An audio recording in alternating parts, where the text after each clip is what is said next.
Un loup au beau milieu des habitations. Sur ces images amateurs tournées le 31 décembre dernier, l'animal se promène dans le quartier, renifle quelques odeurs avant de s'enfuir. C'est dans cette rue que le loup a été aperçu. Donc là, il vient par ici, depuis le champ, on l'observe, et donc l'observatrice était sur la route au bout là-bas. On voit l'animal un peu s'arrêter par là, et puis ensuite continuer sur la route par là-bas. Un petit peu, puis là, après, Plusieurs secondes de vidéo disséquées par l'Office français de la biodiversité, qui a rassemblé tous les indices pour formellement identifier le loup.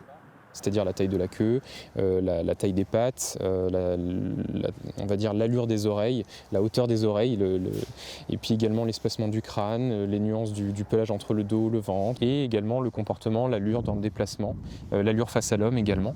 Et tous les éléments mis bout à bout permettent de faire l'expertise. La présence de ce loup interroge dans le voisinage. Et moi, au début, je croyais que c'était l'IA, puisque avec toutes les vidéos qui tournent, c'est normal de penser ça. Mais c'est vrai que ça m'a vraiment surpris quand j'ai vu que c'était réel et qu'il était vraiment devant chez nous.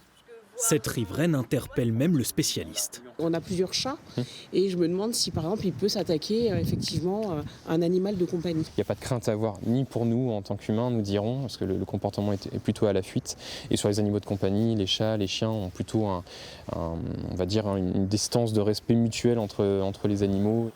Comme cet autre loup photographié en décembre 2024 en Eure-et-Loire, ou celui-ci filmé près d'Orléans en février dernier. L'animal aperçu il y a quelques jours ne serait que de passage dans notre région. C'est l'avis de ce zoologue amoureux de la faune sauvage. C'est souvent des subadultes, c'est-à-dire des adolescents un petit peu, qui n'ont plus leur place dans la meute, puisque dans les meutes, il y a un mâle dominant et une femelle dominante, ce qu'on appelle les mâles alpha et les femelles alpha. Donc lui, il est là, il est obligé d'obéir à la loi des anciens. Donc il tente sa chance tout seul en partant. Cet animal doit déjà être loin. Un loup peut parcourir jusqu'à 50 km par jour.